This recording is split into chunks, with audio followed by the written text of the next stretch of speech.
And we're talking about the baby boomers. And those baby boomers will all die within the next 20 years or so as well. And so it's a calamity. It's like a tsunami of death that's going to face our systems, and they are not ready for it. They're not ready for this demographic shift that was coming in Albany. Tony, who with a brain cancer, came back home, and he said into Albany, which is like 4 hours drive south of Perth. He's had enough from being in Perth, having more, surgery on his tumors. He just want to come and just his last few weeks or whatever, he wants to be at home. He belonged to a cycling club. And so one lady in the cycling club, she said, okay, to have Tony sit at home, live at home and enjoy his last few, whatever is left of his life, we need to help Heather, his wife, the carer. So let me know from the cycling club who can go and buy their groceries, who can fix their bicycles, who can be with Tony till Heather goes to the gym or go and have a cup of coffee with a friend, who can, simple things like this, that makes a lot of difference to keeping someone at home. And so she did the roster for those with the cycling club, people.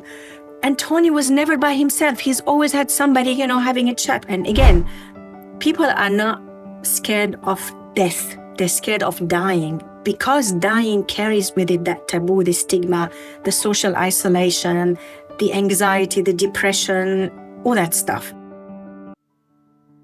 Don't Be Caught Dead, the show bringing stories of death back to life. Here's your host, Catherine Ashton. Today I'm speaking with Professor Samar Aoun, Perrin Institute Research Chair in Palliative Care at the University of Western Australia, founder and chair of Compassionate Communities Australia and Southwest Compassionate Communities Network in WA, and immediate chair of MND Australia and MND Association of Western Australia. Professor Aoun is an international leader in the promotion and advocacy of public health approaches to palliative care and led this approach for those living with grief and bereavement. Her research programs on supporting family carers at the end of life and the public health approach to bereavement care have informed policy and practice at the national and international levels. Her vision is that every person, every family and every community knows what to do when someone is caring, dying and grieving. Samar co-founded and chaired for 7 years at the Southwest Compassionate Communities Network in Western Australia and has led Compassionate Connector program, which offers the practical and social support needed by families with life-limiting illnesses. The program significantly improved social connectedness and reduced hospital admissions.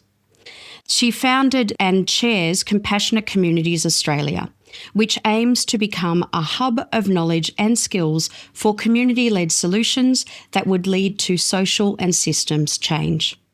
She is a council member of Public Health Palliative Care International and is a member of the Public Health Palliative Care Reference Group for the European Association of Palliative Care. She has served as member of the International Expert Advisory Group for the development of the best practice statements in bereavement care in palliative care in Europe. She has also served on the Australian National Health and Medical Research Council committees and chaired their grant panel review panels for over 5 years. Among Samar's awards is the Century Medal in 2003 from the Prime Minister of Australia and the 2018 Medal for Excellence from the European Society for Person-Centred Healthcare, the 2023 WA Australian of the Year, the 2024 Lifetime Achievement Award from MND Australia, the President's Cup from MNA, and member of the Order Australia, Australian Day Honours 2025. Wow, that is quite an impressive career, Samar. Thank you for joining us. Thank you, Catherine, for the invitation. Now tell me, what was the first thing that drew you to a view about compassion in healthcare? So I'm not a clinician, Catherine, but my background is public health. So I was always being attracted to how do populations deal with health, with dying and with grieving at a population level, sort of not on one like, the medicos do when they see patients. Always the bigger picture was very important to me. And so when I was invited to join a palliative care research group, and I did the review of the palliative care services in WA, not having a palliative care background.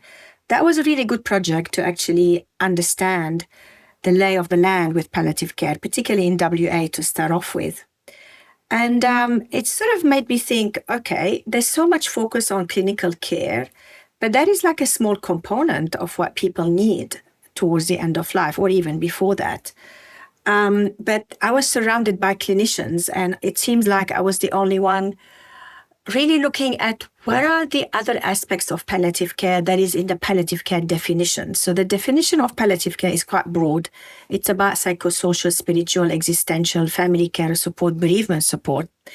But looking around me, I didn't find that it was done in any consistent way. It was very ad hoc. So we were sort of, letting people know about this wonderful discipline that's palliative care. It's got all these components, but all what we're able to deliver, because of really restrictive funding models, is the clinical part of it.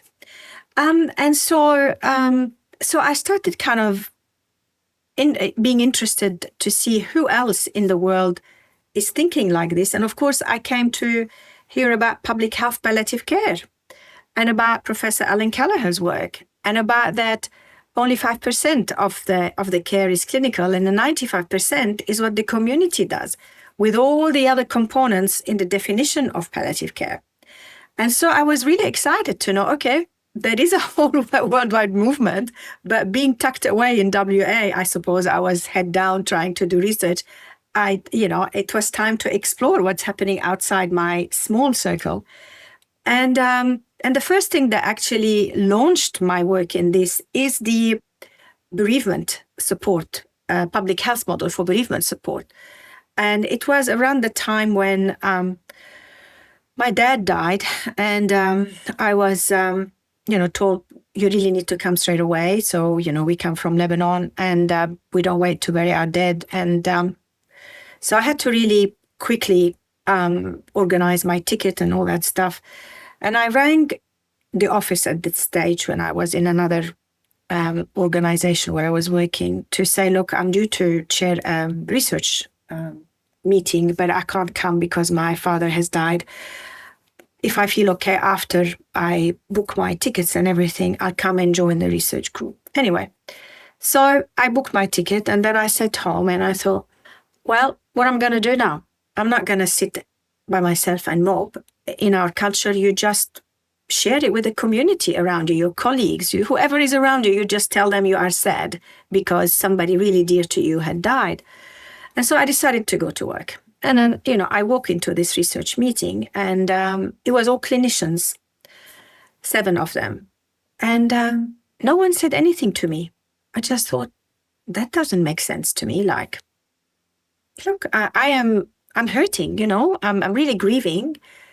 I just heard the news, about this, and you just business as usual. So anyway, I didn't have time to really kind of dwell on this very much because I was on the plane the following day. And then, I go to Lebanon, and the church community looked after the funeral. We don't have funeral providers there because the church does that. And the contrast of, being so looked after, so carried with love and dignity and affection by the community, and everybody coming from all around the country to pay their respects, to eat with us, to cry with us, to laugh with us for 3 days of mourning.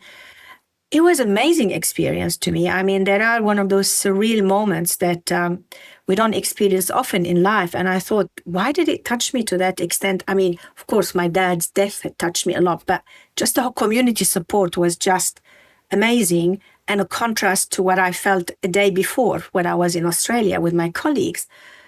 And so coming back on the plane, I thought, well, I've never asked Australian, how do they deal with grief after bereavement? So I came back and I kind of asked my colleagues, do we know? And they said, no, we've never asked people. I said, so how do we have all these theories and practices and it's not based on what actually people need and want? Oh, we get it from service providers. But then the service providers get the tail end of who has complicated grief, not the normal grief that we all, are going to deal with. I said, well, let's do it. Let's just ask people around Australia. So we launched this survey. And obviously it was really difficult to get to the death registry here because of privacy and confidentiality, although it was okay in the UK and the USA for other colleagues like me who did some bereavement care surveys. So I had to go to the funeral providers here. And I said, look, could you distribute that questionnaire for us? For all those people who have been bereaved over the last 3 years. And so, because somebody, where I lived in Bunbury, it's a small community. We all know each other. So the funeral provider said that, right, he said, I will. And I will send it around to all my colleagues around Australia, particularly those who are family-owned, businesses. Because I did try the corporate, when we were trying to do a pilot, and it was, no, I'm not going to do it. What if it hurts my business and all that stuff? I said it should make your business even more when they know you are really interested in improving care after you bury people. But anyway, it's a different mindset when we come to that. So anyway, I had some lovely, 6 family-owned practices all around Australia take part. And then, so what we found out is this now famous pyramid where we found out that 60% of people can deal with their grief with family and friends and normal community. 30% would need a bit more help, but still non-professional help from their communities. If we could skill the community a bit more, and something like the Compassionate Connector program would fit in that category of non-professional support, but a bit more skills happening in the community.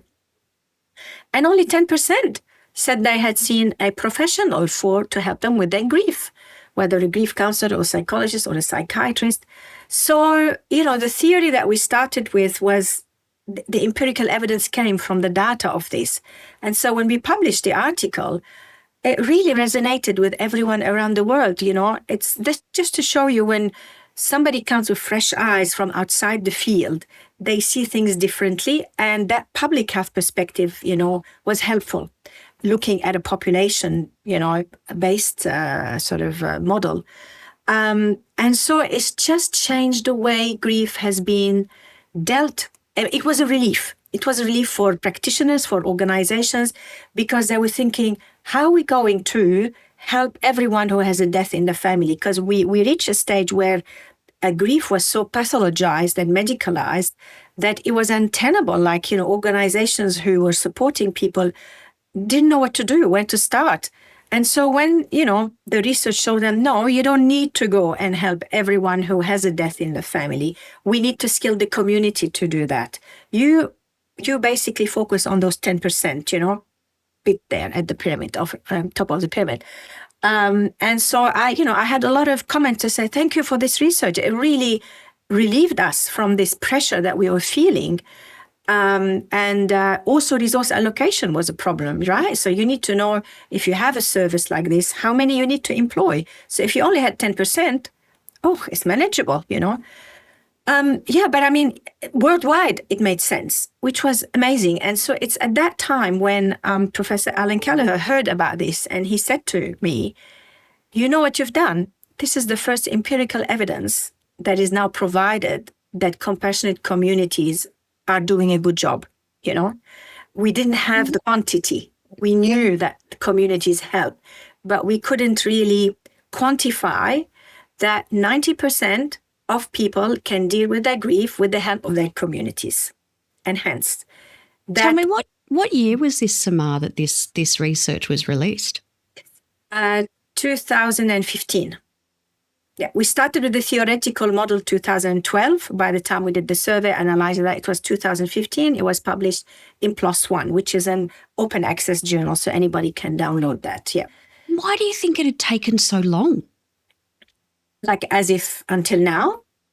Until 2015 to actually really understand how people grieve within the community. Yes.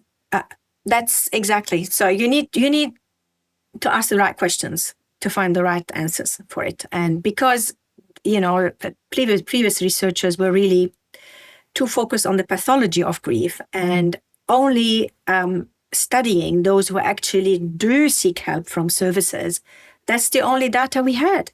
Nobody kind of questioned, what is normal grief like? That we all going to go through it.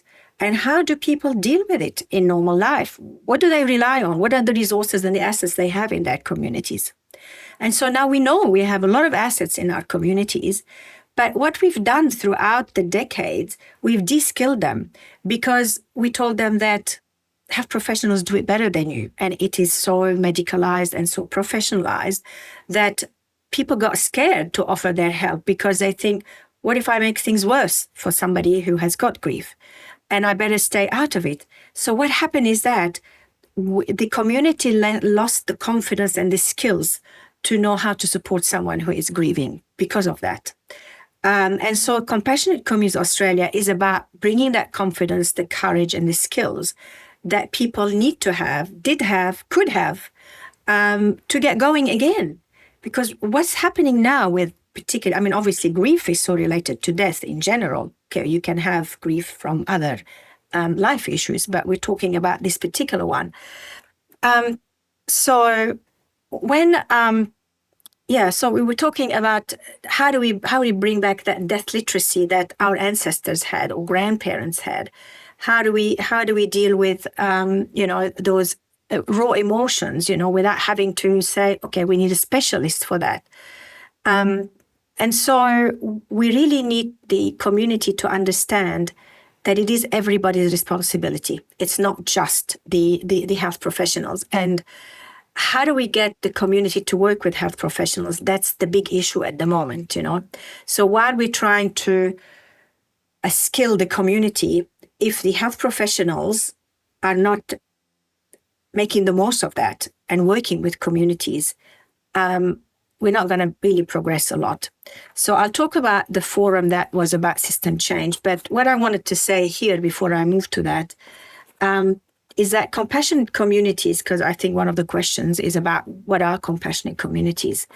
And it is a practice. One for a while we thought, it's an aspiration. Wouldn't it be great to have, communities that are so compassionate to help each other?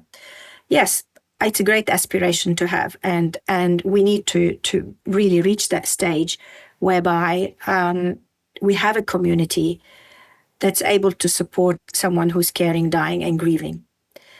But the other thing, and so how do you do this? We do a lot of awareness-raising activities. We have death cafes, compassionate cafes, grief cafes. We talk about advanced care planning.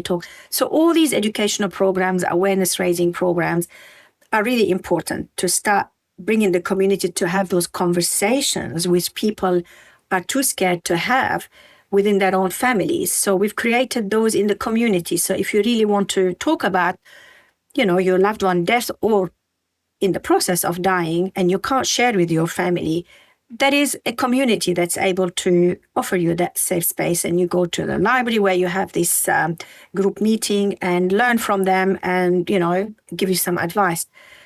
So that's one way of how compassionate communities basically, it's been, obviously, as you know, a movement for a long time. The other thing that we are trying to sort of add to this, it is for social and system change. So to just build awareness-raising activities everywhere, it's not enough. It's important, but not enough. We really need to make sure those systems that we have now understand that because they're not really serving us well.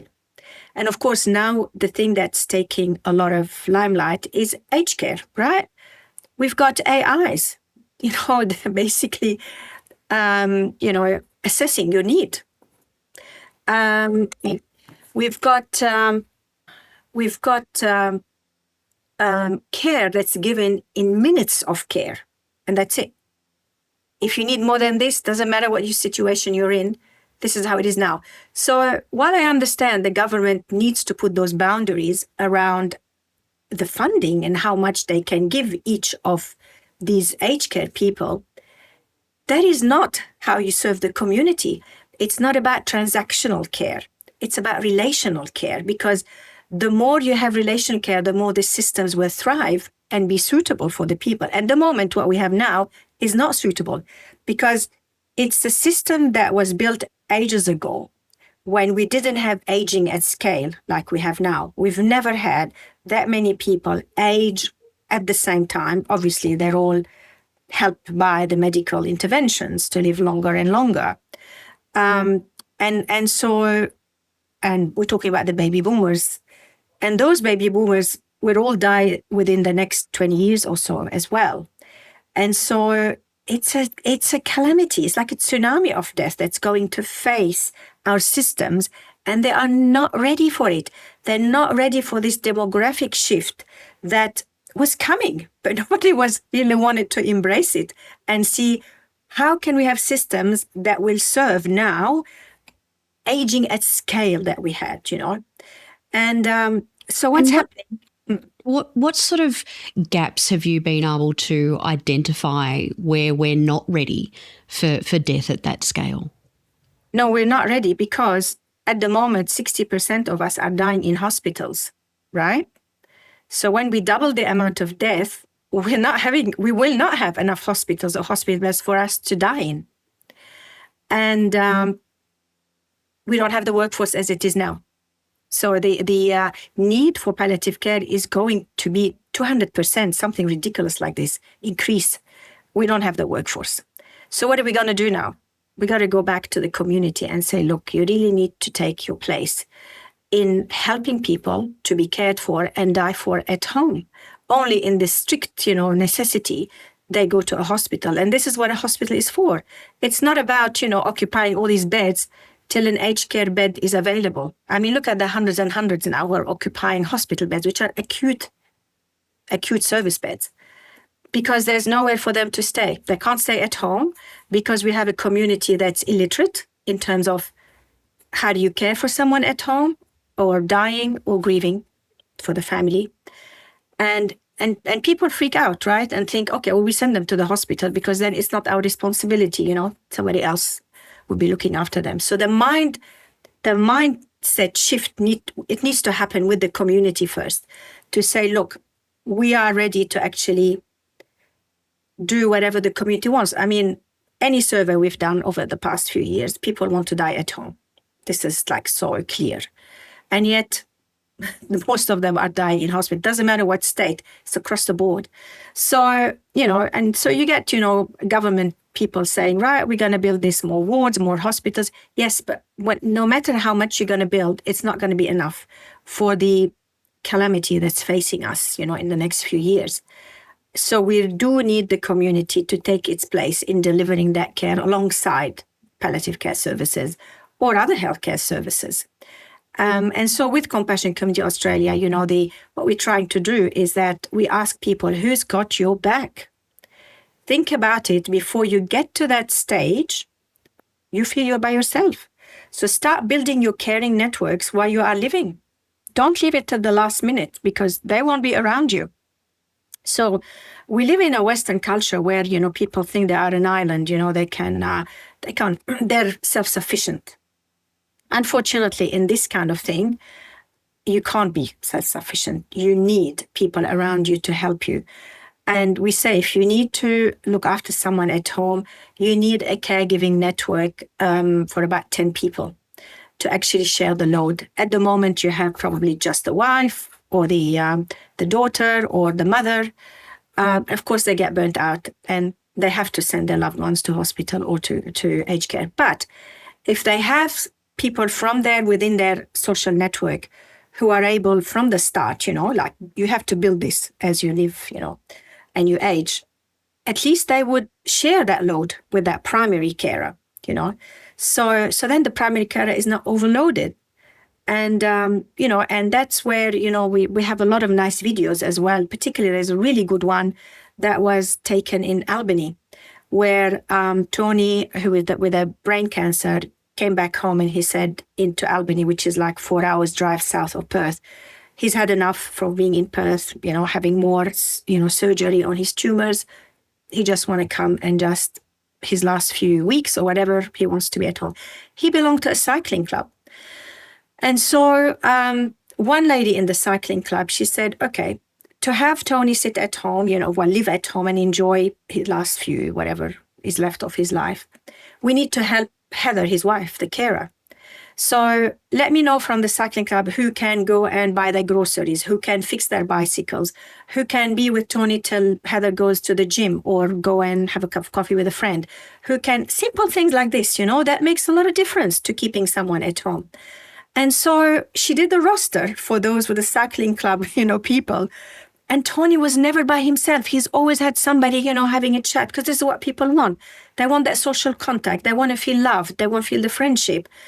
And it's an amazing kind of, example. And hence this is where, we didn't know about this at the time when we started the Compassionate Connector program in the Southwest.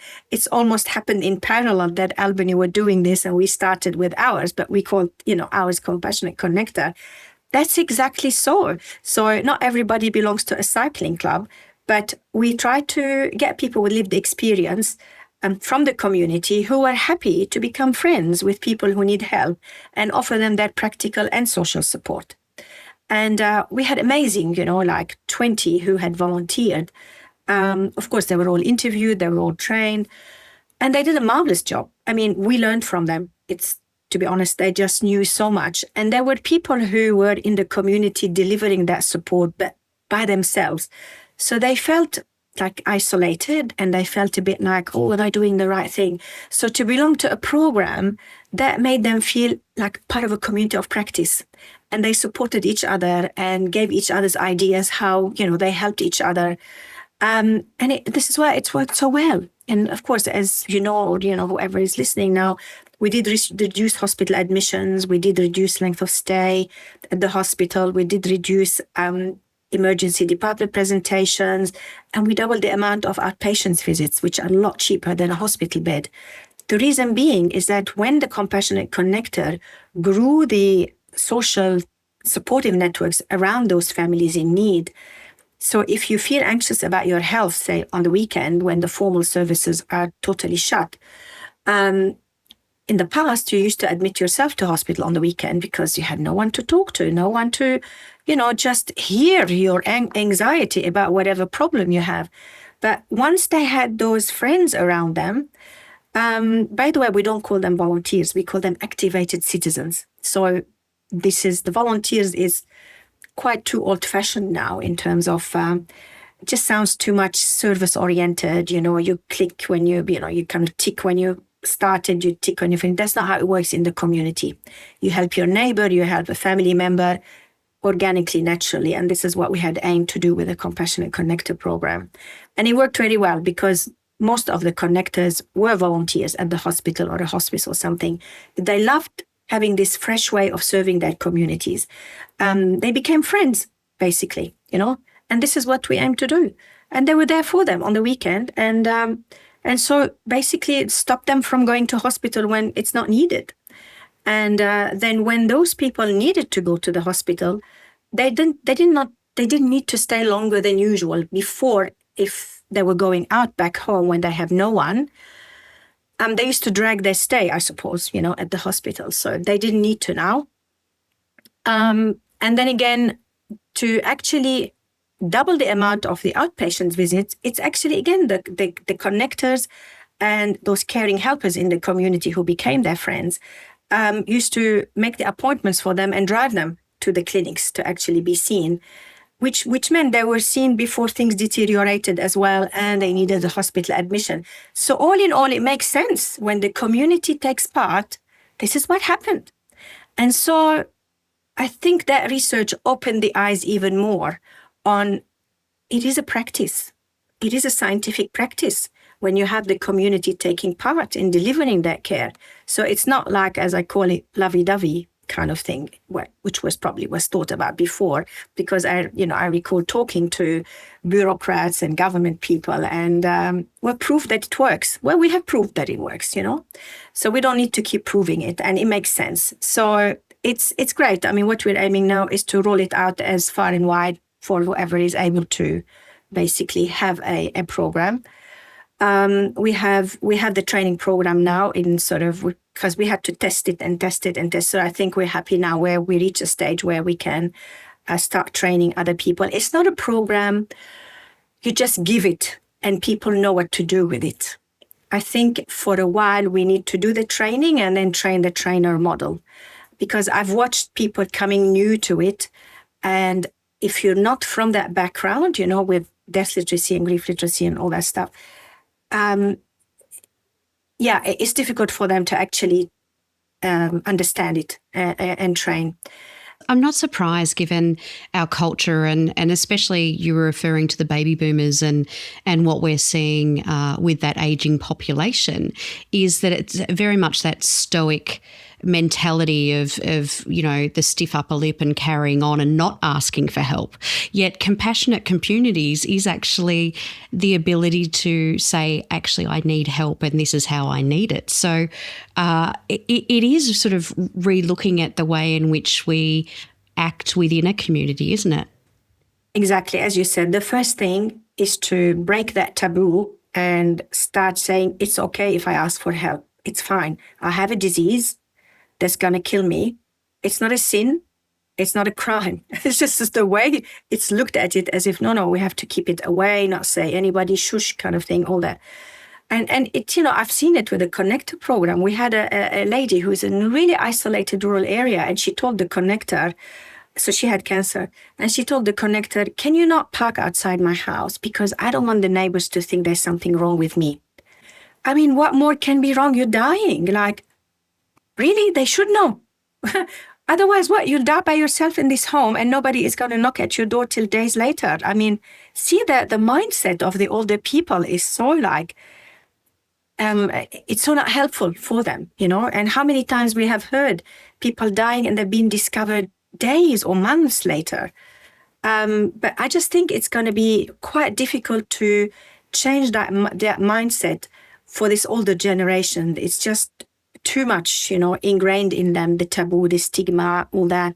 We really need to work on the younger generations, and I think the younger generations, are more open to understanding of that. I've been really kind of relieved when I presented to medical students, young ones or university students. They get it, They're not too alarmed, like how we were raised. And I think it's the responsibility of the older generation not to carry on thinking, that taboo, not to keep promoting it, as it goes forward to the next generation. But we need to stop. And again, people are not scared of death. They're scared of dying, because dying carries with it that taboo, the stigma, the social isolation, the anxiety, the depression, all that stuff. Of course, if you're dying and you have all that to carry with you, it's a hell of a state to be in. And it's interesting, like even the term that you use then, it's not a sin. When we have generally been at a time in our lives when we're unwell, the people that normally have rallied around us historically have generally been the community that is generally someone associated with a religion, if we're part of a religious community, or it might be of, like you were saying before, of a social group.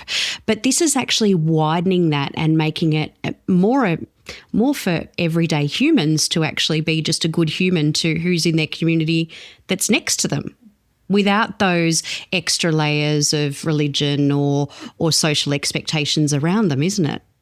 Exactly. How do you spread kindness? You don't have to be religious for that, It's a part of who we are as human. And of course, when we're part of the training program, we could say it's the survival of the kindest that actually made human evolution possible.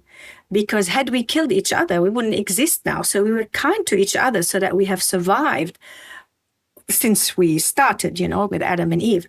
And if you believe in this, but it's fine.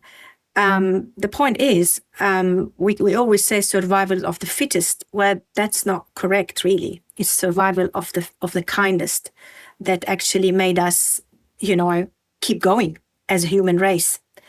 So that's important, again, for the community to know. There's so much the community needs to know so that they can take their place where they belong now in this. They've taken far too long a step back. And it happens in developed countries because somehow you think the government needs to look after you from cradle to grave because you pay taxes. But that's not what life is about. It's not about paying taxes to the government. Okay, the main kind of services are important, but you can't buy love, friendship. It's like part of who we are as human beings.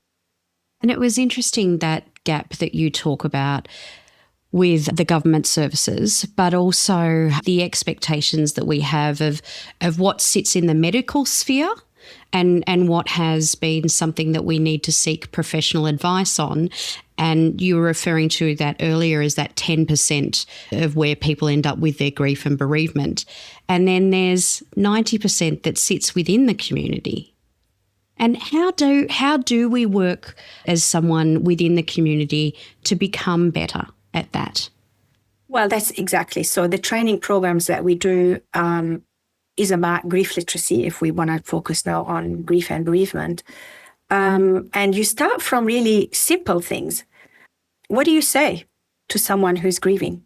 I mean, I feel some of why my colleagues didn't say anything at the time when my dad died. They didn't know what to say. As simple as that.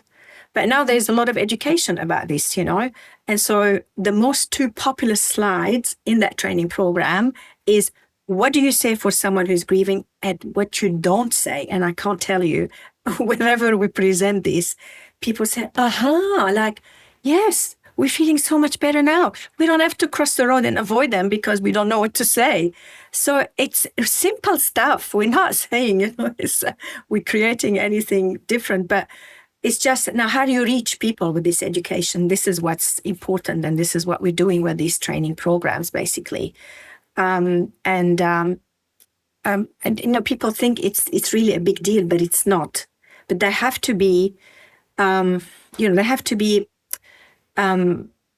understand that it is their responsibility, to actually know about this. It's not somebody else's responsibility. You have to be part of those people who want to improve their skills and lean on people who are in need rather than run away from them because they think, oh no, it's too private. We need to leave them alone with their grief. No, grief needs a community of care around them. They need to, let out things. And when I first came, I guess, and I went to Awake, and I thought, how is no one crying? Like, it was different to me, to my culture. I mean, we go to sort of, say, after church to the church hall where there is, food and all that stuff. And just people are really, crying and showing their emotions. And I just thought, it's quite interesting here. Like, I haven't seen anyone, I mean, they're all saying jokes and drinking. And to me, it's just, I didn't see it. And I'm thinking, where do they grieve? Like, this is the right place to do it now. And again, when we look at the workplaces, what do they give you? 3 days for bereavement support? I mean, as a colleague says, it's not long enough to recover from a bad haircut, let alone, having to deal with all that. I mean, the funeral by itself is such a big deal to actually get it organized. So in the Western culture, we just do not put enough value on all that so that the community is able to take its time and work through, what they have just experienced. So this is why was going to say what we did at the forum in Brisbane last year is focus on system change. And we had presenters from each setting. I mean, not necessarily they were representative, but we really wanted somebody from aged care, from workplace, from local government, from hospice, from and so on, to actually work together with us after they presented the situation in the field on coming up with advocacy statements. Because again, we know that the community is gonna struggle, articulate what is it that they need help with. So if you've got a CEO of an organization or a politician or member of parliament, at least you've got those advocacy statements now in whichever system you think needs change. And you share it with them, and that's a conversation starter, We need our aged care facility to be more relational care, rather transactional care. We need the community to be more involved. I mean, what I heard in, is it Netherlands? One of the hospices, or not hospice, aged care facility, they've opened their restaurant and cafeteria to the community to come and have lunches, maybe lunches, And that way there is a connection between, the residents, their family carers, and people coming from their own community, having lunch, mixing, so that they feel they are part of this community. This is what we're trying to do now in aged care. It says, how do we open up, those really strict walls of, risk management and paranoia and all that stuff about these residents need to live the same way they are living if they were in their home. You really need to bring in the community to be part of their lives, till they die. Because obviously they're there because nobody is able to care for them in their own home. But it doesn't mean that community need to be shut out if they are, because aged care facility is their home. But unfortunately is looked upon now only as a workplace for health professionals and service providers. They forget about the residents that make an aged care facility exist, basically. It's about hospitals would run so much better if we didn't have patients, or schools would run so much better if we didn't have students. So this is where, these poor residents are kind of the last thing that they are thinking about.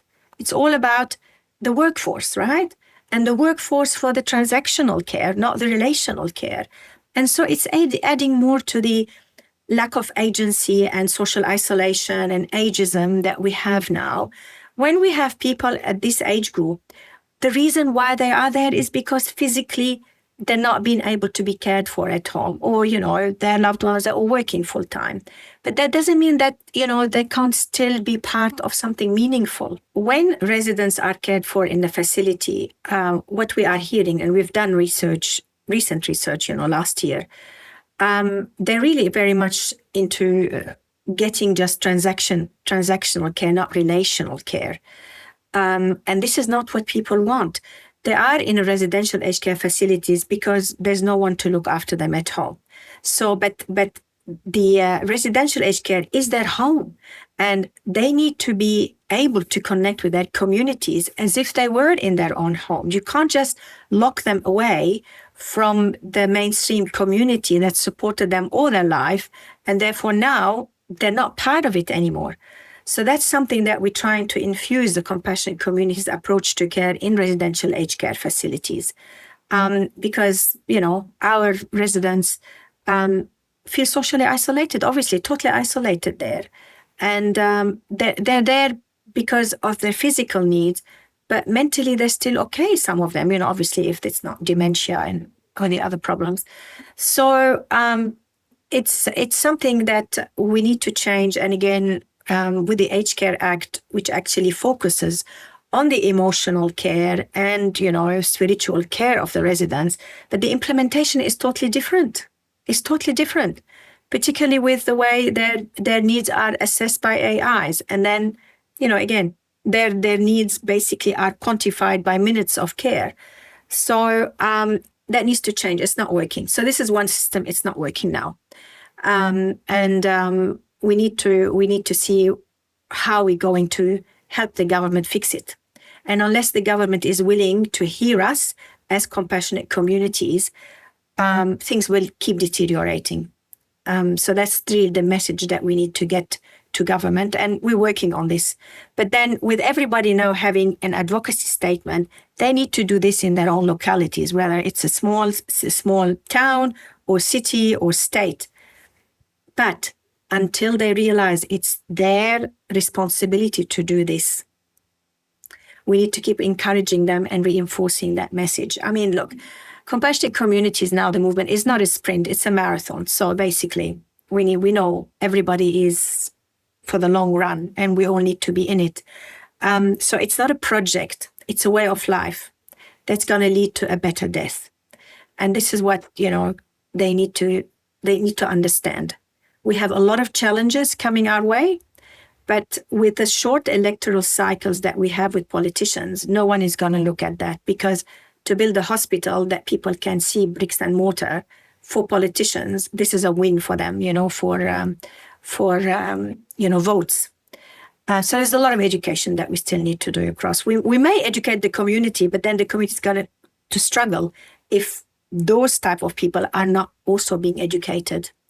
And we got to look at it from all aspects. So what we're doing now at University of Western Australia, we are putting together a micro-credential course on compassionate communities for medical students, or medicals in general for postgraduate basically work. So it should be available to start rolling it out next year. So that's one way of actually doing something to help communities by getting the service providers to understand how they should be working with them. Yeah. Have you found it in your research that it's difficult for the average everyday person within the community to understand their level of responsibility in advocating for themselves? Generally, have seen a dead person? No, because most people die in hospitals. Then they're completely shut behind curtains, closed doors, walls, and then taken straight to the funeral provider. And that's it. Well, in the past, people died at home, so they knew what to do. They've seen a dead body. So it's difficult because if you don't see stuff and experience it, it's very difficult to understand what you need to do. Yeah. Mm-hmm. And it's that classic of you don't know what you don't know.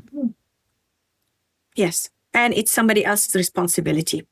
We're paying the government, to take care of us. And that's it.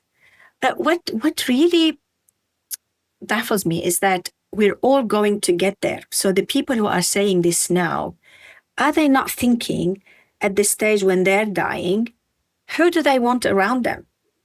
What do they want?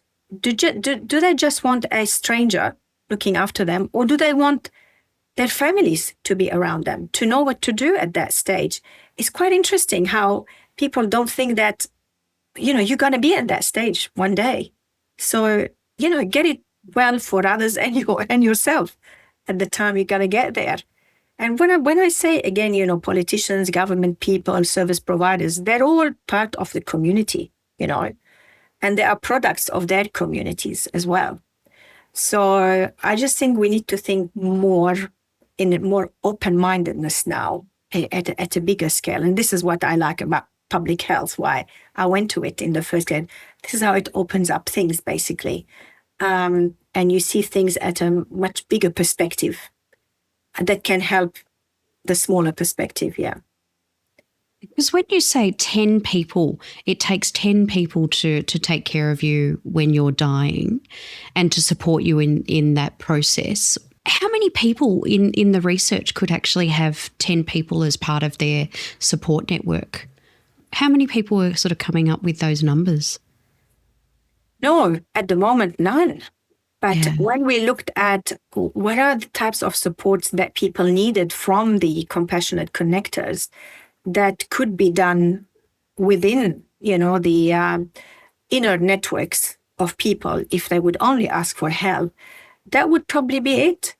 Because, people still want to live normally until they die. So they want, somebody to walk their dogs, somebody to bring their groceries, somebody to take them to the library, to their medical appointments, to do their daily kind of showering, obviously it's all that, you pay for all that now, right? But then it happens once a week. It happens, look how much to have somebody to have a shower, how much it's costing.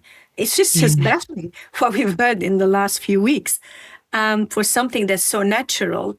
And, if you had those 10 in your network, you could ask for help for that stuff. Obviously, not everybody is going to have that.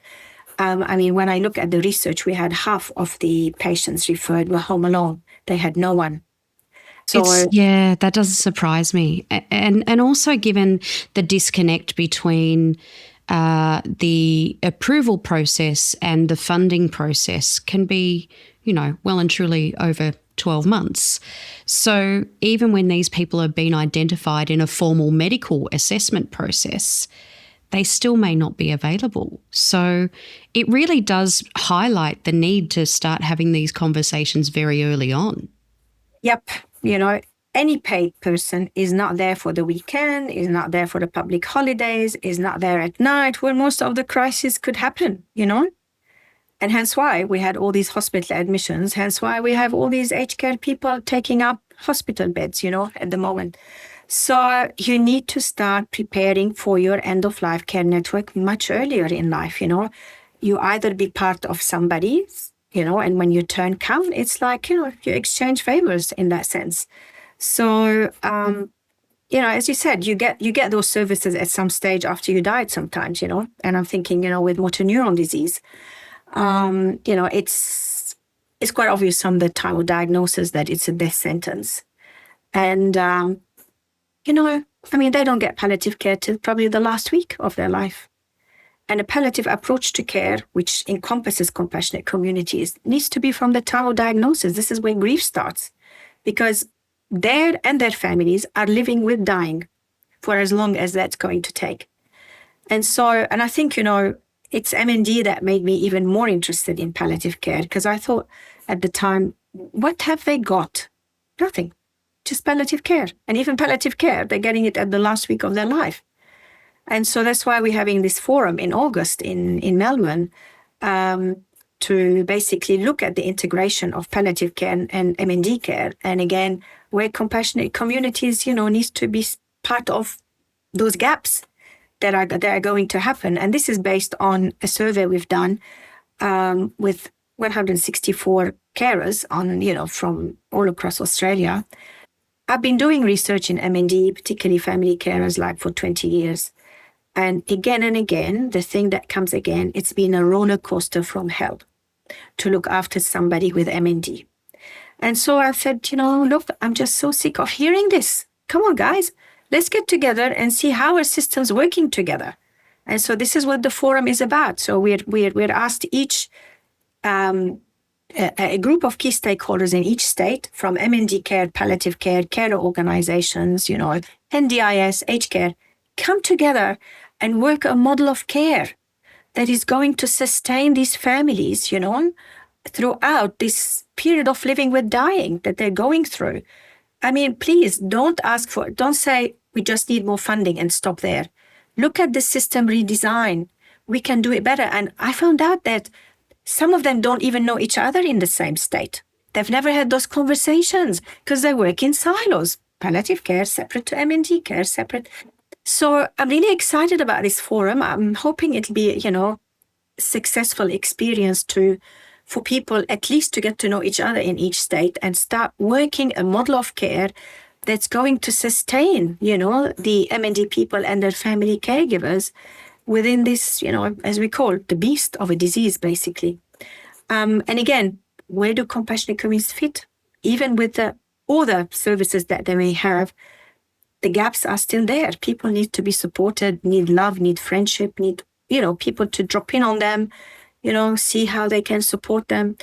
And so it'd be great if we could get a compassionate connector program, in this, basically, the MND care space. We'll see.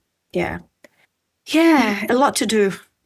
There certainly is a lot to do. But it's interesting how you were just describing that siloed system that you've referred to. And the only person that really navigates that system is the person themselves who is going through it. And they don't realise they have to navigate that system until they've been diagnosed with a life-limiting illness. And that is very overwhelming. And there is no continuity of care, is there, during that process, Samar, that you've seen, is there? Look, if you know how to navigate the systems, which is very few of them can, yes, but no, the majority are not able to actually comprehend what we have there and how it should work for them. It's just really difficult. Like the MND Association do have MND advisors. So basically, in that sense, they help them understand where the help can come from. But then you've got on top of that NDIS, if you're under 65, you've got aged care if you're over 65. It's really difficult when you are grieving, a death sentence, to actually even be able to understand all the complexity of the care. And when do you start talking about decision making? for end-of-life care, advanced care planning. How do you prepare for all that? Nobody has the courage to open that conversation with these people. And I had, some patients telling me, I do get those visits from the MND advisors, and all I hear them talk is about hope. I know I'm dying. Prepare me to die well. Nobody is having those conversations with me, So we've had to do these, training programs for the MND advisors. But again, they change all the time, so we need to do it all the time. And we teamed up with the palliative care organizations to do this. But it's just the service providers find it difficult to actually open those conversations. And they're the ones who are crucial to do this because they are in people's home. Particularly with MND, people are cared for at home. They don't need to be in hospital unless they're having a peg put in or an IV or something. So they find it really difficult to open these conversations. And in their, language, we don't want to take the hope from them. What hope? It's very sad. We know the hope is in those clinical trials that have been done all around the world. We are all praying that they will work one day and we get at least a treatment, not necessarily a cure for now. Of course, this is where the hope is. But until that something materializes, there's a light at the end of the tunnel, these people need to be cared for, need a quality of life, need to live well until they die, and need to prepare for their dying without thinking about it as a taboo and a stigma and like, what have we done, as if it's a crime or a sin or, yeah. So we've done a lot of that as well, but we're getting there. You're breaking barriers that have been there for such a long time, in people's minds. Yeah. And what gives you hope looking forward? You mentioned the conference coming up. What are the things that you hope to see moving forward that compassionate communities can do within Australia? Well, look, we've got the research evidence. That's probably something really important and why people got interested in it again. Although, as I said, it's been going on for such a long time, but the evidence, the research evidence was really scarce. So basically, with everything now that I mentioned, there's more interest in it now. And again, with the, challenges that we are going to face with the aging population, people again starting to think about it is how do we get to those decision makers now? And, we need to keep at it. But we need more people to get into this space in every town, village, city, in whatever way they are operating.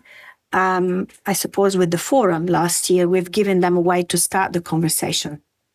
Am I hopeful? This is the only way to go forward. There's nothing else, basically, that's going to help the situation we're in now.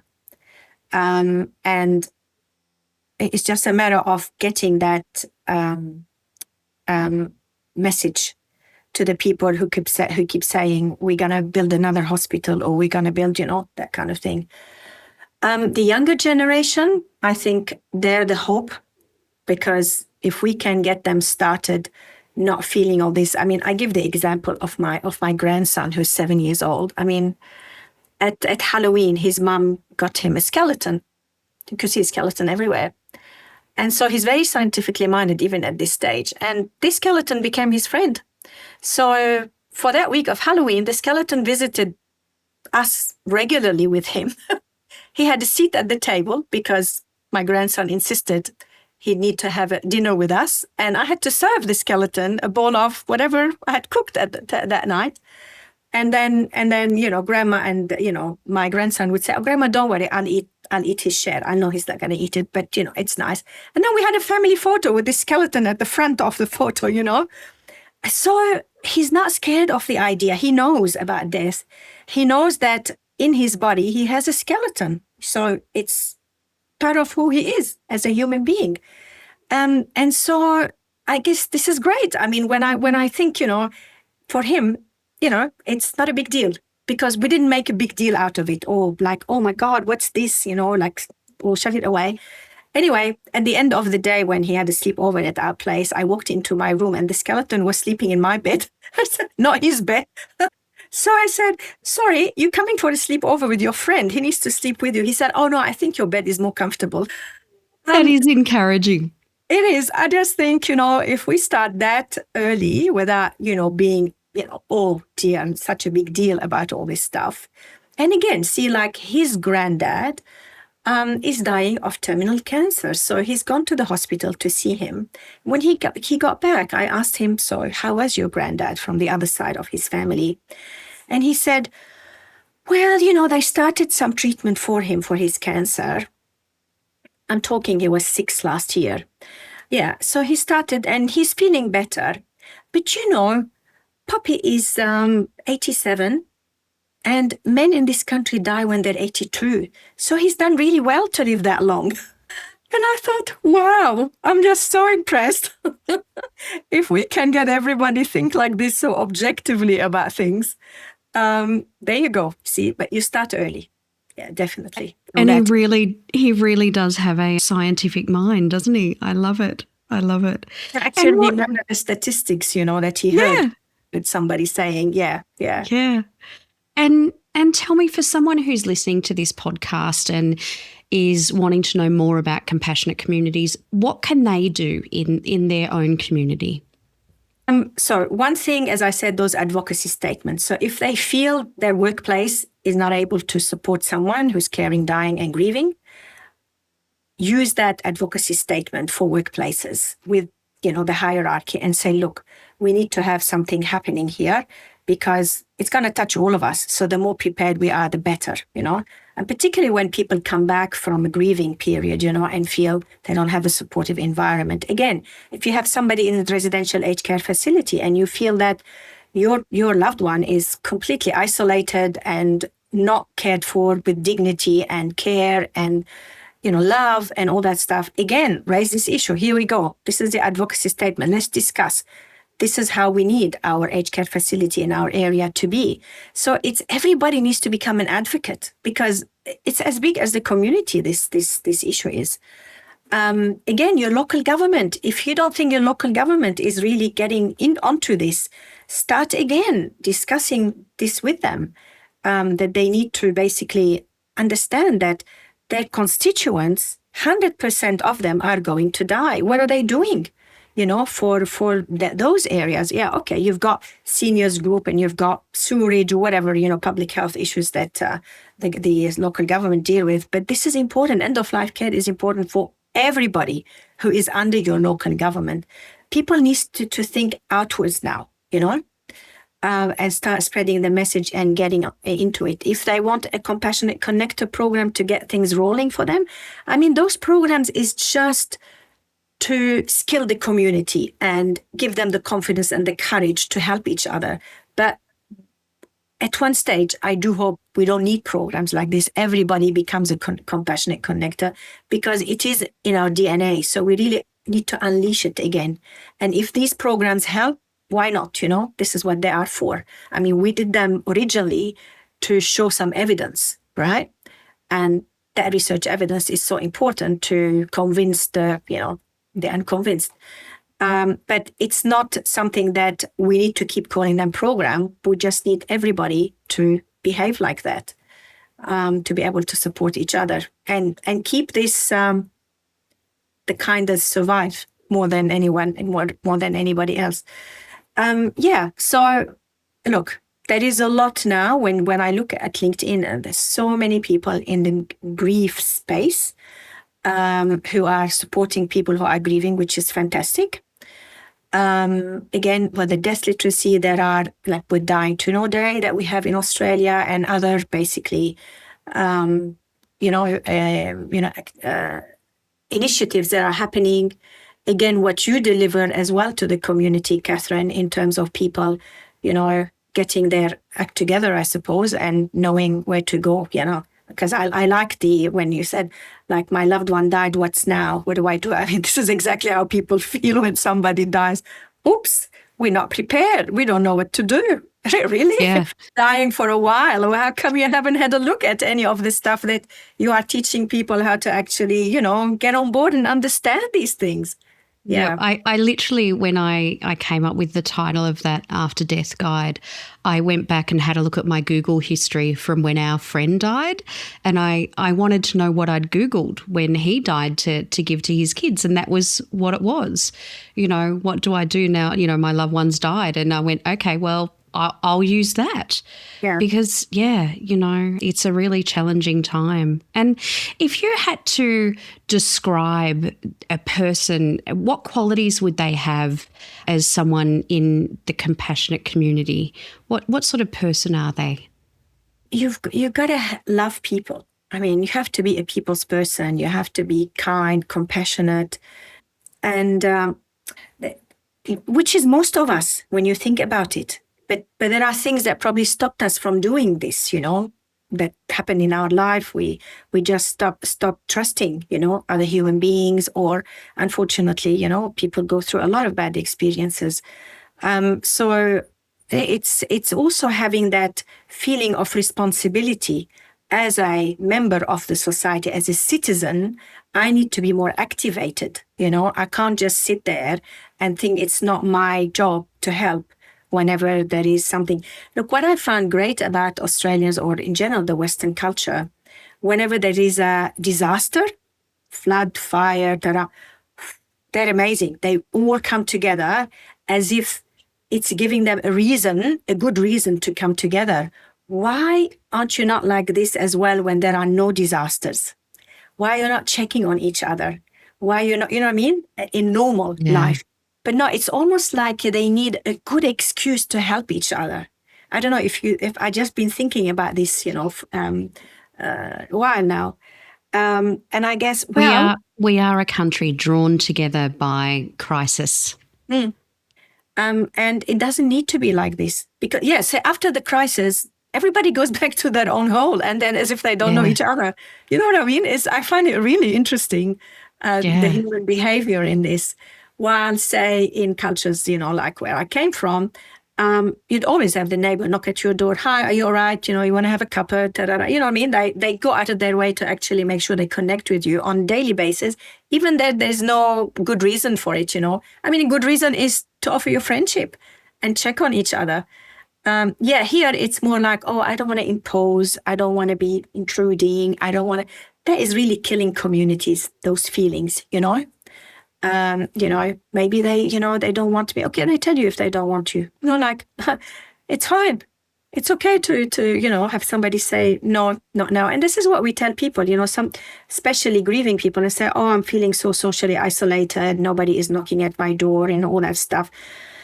But really what happened is that people did ask them, but probably asked them at the wrong time, say at the funeral, let me know if you need any help. And of course, the first thing you say, no, I'll be okay, thank you. That's it. Well, you've shut the whole social networks around you now when you say, no, I don't need anything. Because in this culture, they're not going to come back and impose and knock at your door. Well, you should have said, could you please contact me in 2 weeks' time? I'll know better where I need help, And again, if sometimes you know where people need help, there's no point asking them, because they're going to say, no, I'm okay. Just cook that meal for them, or, offer to take their kids to school, or to walk their dog, or whatever, pick something for them, groceries. So, and this is what I mean, when you look out for people, these ideas come because people are not going to ask you. They don't feel they can impose on you to do this, but just do it anyway, and they'll take it. They're not going to say no. And this is what I hear from grieving people. We feel awkward when people say, let me know if you need help. Well, of course, we never contact them and tell them. Yeah. So a bit more initiative in normal life. Doesn't have to be a crisis situation all the time. Of course, it's magnificent that they can do this at crisis time. It's amazing.